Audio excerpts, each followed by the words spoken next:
Hello everyone, welcome back to P Insights with Shahira, your trusted platform for physical education and general awareness preparation for EMRS, KVS, MBS and various competitive exams.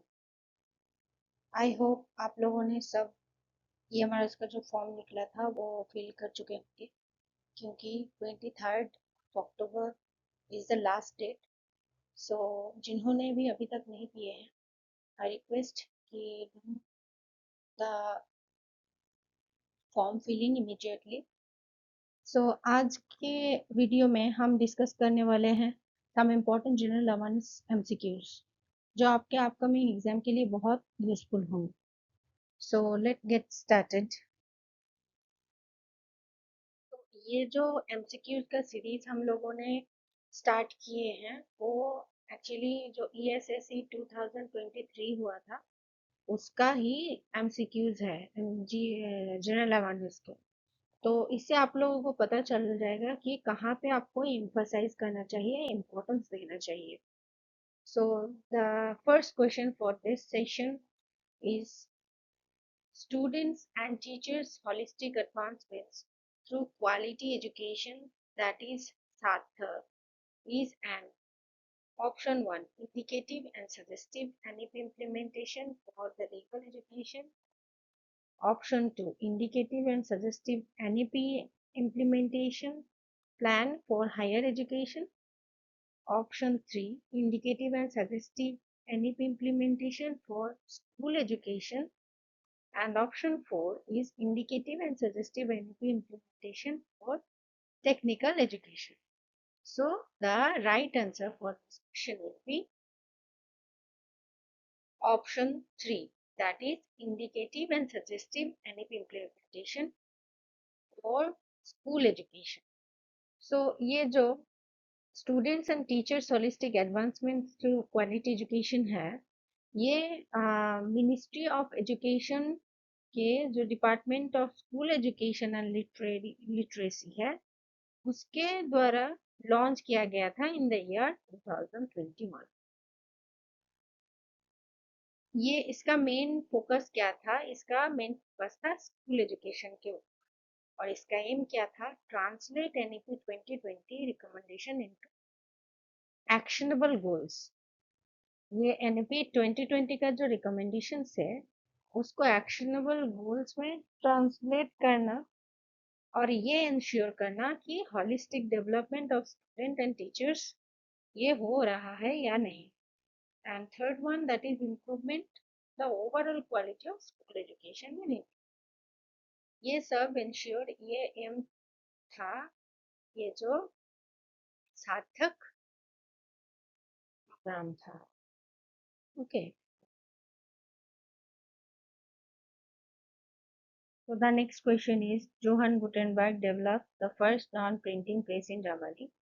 Johan Gutenberg ने पहली बार printing press बनाया था Germany में. Which was the first book he published?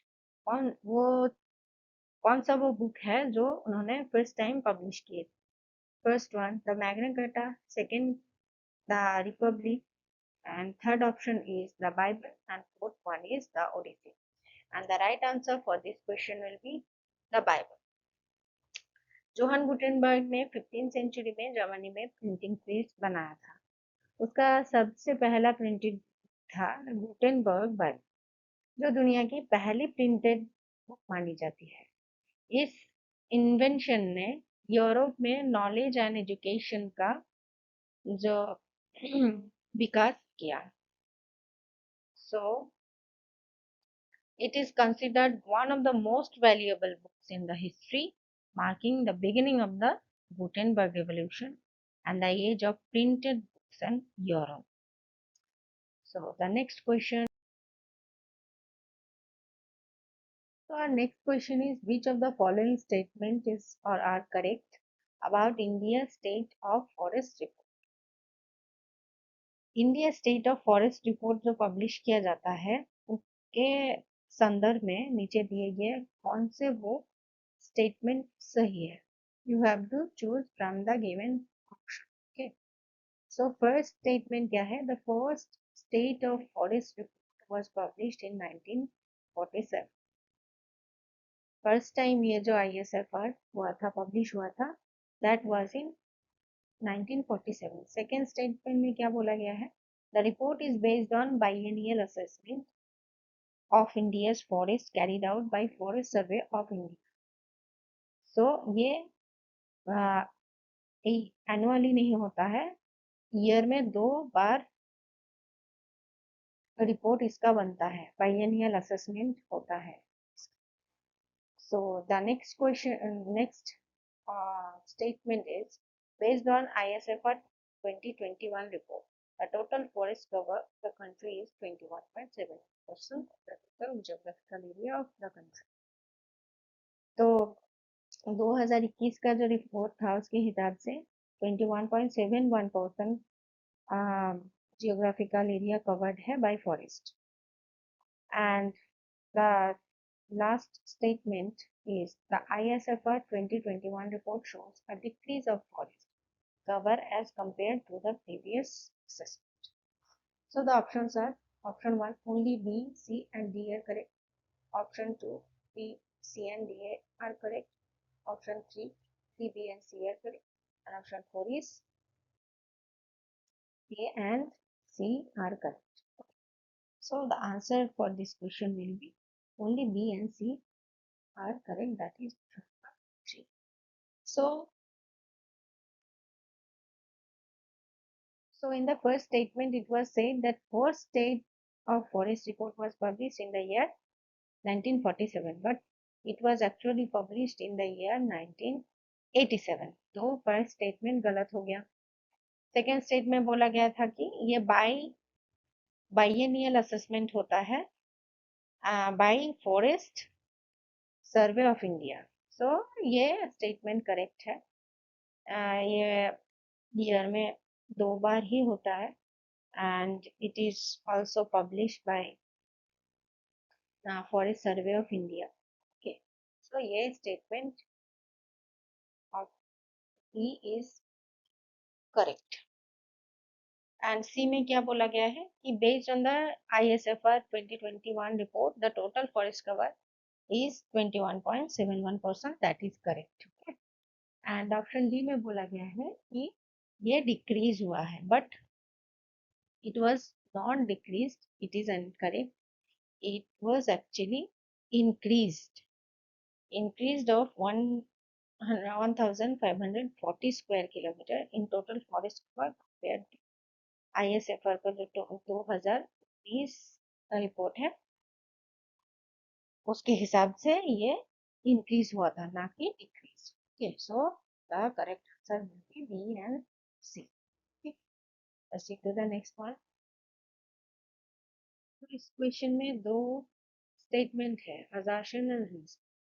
assertion में क्या बोला गया है कि both India and USA have bicameral legislature. Okay, India and USA में bicameral legislature पाया जाता है. इसका रीजन क्या है? The upper house of the legislature in both the countries has an equal number of seats reserved for different states. So India and USA दोनों में ही different जो स्टेट है उनके लिए equal number of seat reserve रहता है. Choose the correct answer from the given below options. So option A में बोला गया है कि assertion is wrong but reason is correct. Option 2 both assertion and reasons are correct. Option 3 neither assertion nor reason is correct. Option B assertion is correct but reason is wrong. So the answer will be option 2, that is assertion is correct but reason is wrong. So USA and India में both में bicameral legislation तो count होता है. जैसे कि जो upper house है उसको बोलते हैं senate and in US, and जो लोअर हाउस है उसको बोलते हैं house of representative. And India में भी बाइकैमरल लेजिस्लेशन फाउंड होता है. जो अपर हाउस है उसको राज्यसभा बोलते हैं एंड जो लोअर हाउस है उसको बोलते हैं लोकसभा. सो डिफरेंस ये है कि यूएसए सेनेट में सब स्टेट्स के लिए इक्वल सीट्स रिजर्व नहीं होते हैं। ओके, यहाँ पे जो सीट रिजर्वेशन है वो फिक्स्ड है, दैट इज 2 मेंबर्स पर स्टेट। लेकिन ये जो इंडिया का सिस्टम है, इंडिया में the representation of seats in Rajya Sabha, इसका जो अपर हाउस में जो सीट रिजर्वेशन है, रिप्रेजेंटेशन है, दैट इज नॉट इक्वल। ये कैसे डिसाइड होता है? It is based on the population के हिसाब से ही उनको सीट दिया जाता है। सो इसके लिए हर एक स्टेट के लिए सीट मैट्रिक्स अलग अलग होते हैं। Like UP has more seats than Sikkim, क्योंकि यूपी की पॉपुलेशन ज्यादा है than that of Sikkim. The answer will be option number 4, that is assertion is correct, लेकिन इसका रीजन रॉन्ग। तो the next question is question number 5। इसमें दो स्टेटमेंट है, assertion and reason.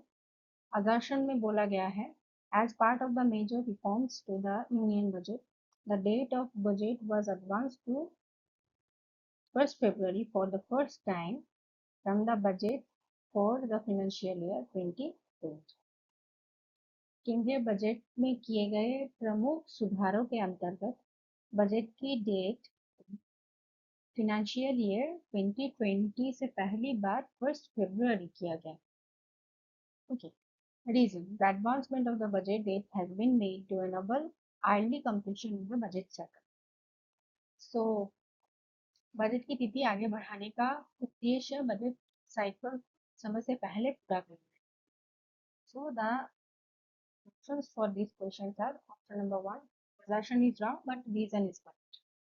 Option number 2, both assertion and reasons are correct, and reason explains assertion.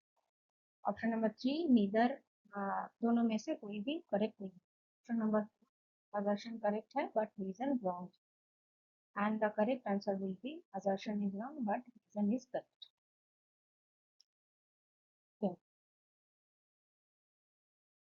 So union budget के date में जो advancement लाया गया था वो 1st February किया गया था इन द फाइनेंशियल ईयर 2017-18। ये 2020 में नहीं हुआ था, 2017-18 साल में हुआ था।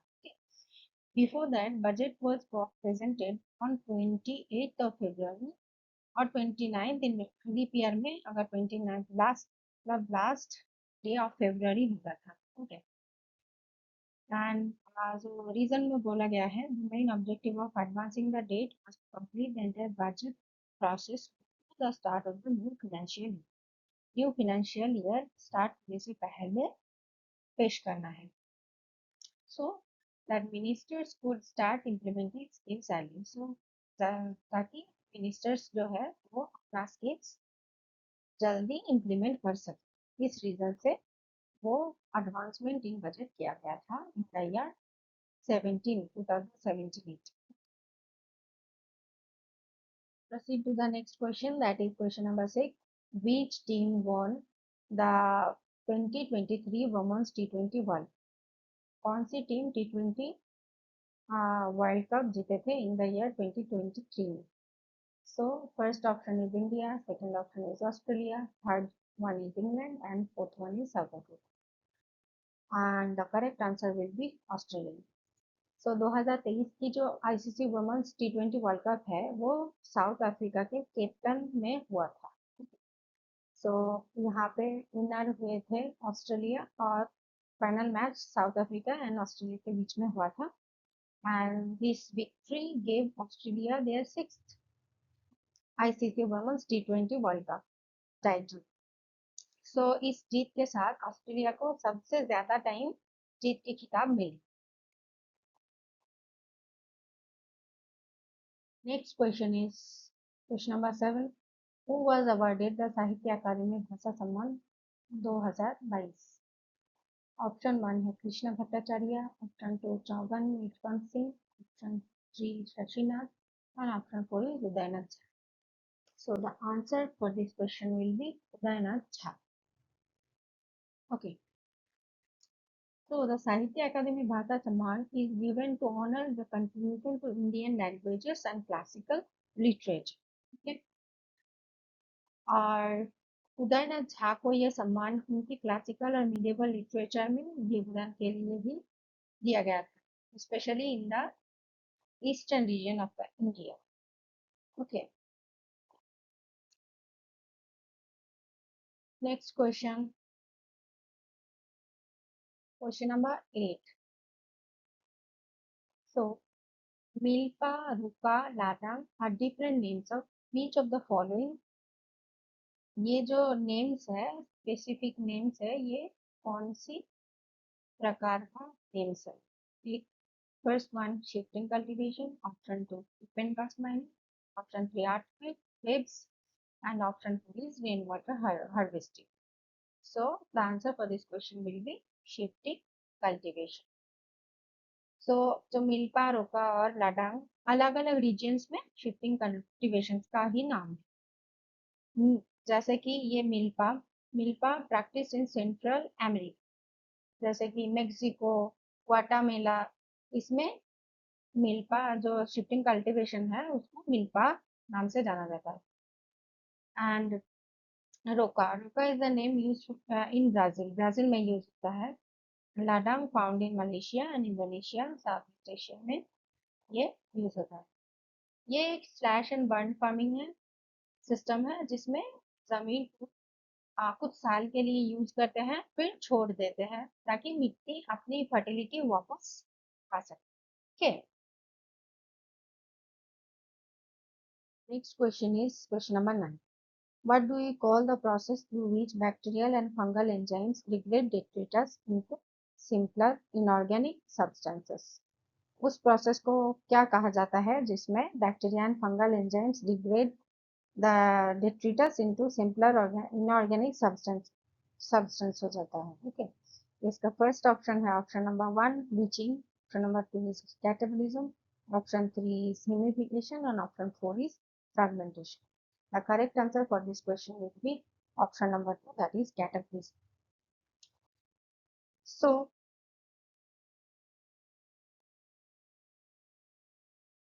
ये जो बैक्टीरिया एंड फंगी के एंजाइम्स जब डेड ऑर्गेनिक मैटर डेट्रिटस को सिंपलर इनऑर्गेनिक सब्सटेंस में तोड़ते हैं, उस प्रोसेस को ही कैटाबोलिज्म कहते हैं. इस प्रोसेस से ना बहुत सारा CO2, water and mineral release होता है. अब देखते हैं फ्रैगमेंटेशन क्या है. Fragmentation is the breaking down of detritus into smaller pieces by detrivotes. बहुत सारा जैसे कि आर्टोम्स है, उसके द्वारा जब ये detritus ब्रेकिंग डाउन हो जाते हैं उस सिंपलर स्मॉलर पीसेस में बहुत सारा स्मॉलर पीसेस में कन्वर्ट हो जाते हैं, उस फ्रैगमेंटेशन. नेक्स्ट है leaching. Leaching is the process by which water-soluble nutrients are washed away from the soil. Soil से water-soluble जो nutrients है वो washed away हो जाते हैं, deeper layer में चले जाते हैं. What is humidification? The formation of humus is known as humidification. So the last question of this session will be question number 10. According to the National Education Policy 2020, by which year the gross enrollment ratio in higher education, including vocational education, is to be increased to 50%. Option 1, 2030, option 2, 2040, option 3, 2035, and option D is, last option is 2050. Answer for this question will be 2035. Okay. So, according to NEP 2020, the gross enrollment ratio in higher and vocational education should be 50% by the year 2035. So, इसका मतलब ये है कि 2035 तक आधे से भी ज़्यादा युवा हायर एजुकेशन में इंक्लूड, ये goal inclusive and multidisciplinary education के थ्रू ही अचीव किया जाएगा. ओके, सो अभी जो 2020 में gross enrolment rate in higher education था, वो था 26.3%. Okay, so this was all about this session. तो फ्रेंड्स, ये था आज के टॉप जनरल अवेयरनेस एमसीक्यूज जो आपके EMRS 2023 के एग्जाम में आया हुआ था. और इसमें से आपको एक जनरल एक कॉन्सेप्ट ये मिल जाएगा कि in which part you have to give emphasize and importance. और अगर आपको ये वीडियो पसंद आया हो तो लाइक करें, शेयर करें और सब्सक्राइब करें पी इनसाइट्स विद शाहिरा को. मैं मिलूंगी नेक्स्ट वीडियो में और भी इम्पोर्टेंट एमसीक्यूज और कॉन्सेप्ट्स एक्सप्लेनेशन के साथ. Till then keep learning, keep growing. Thank you so much.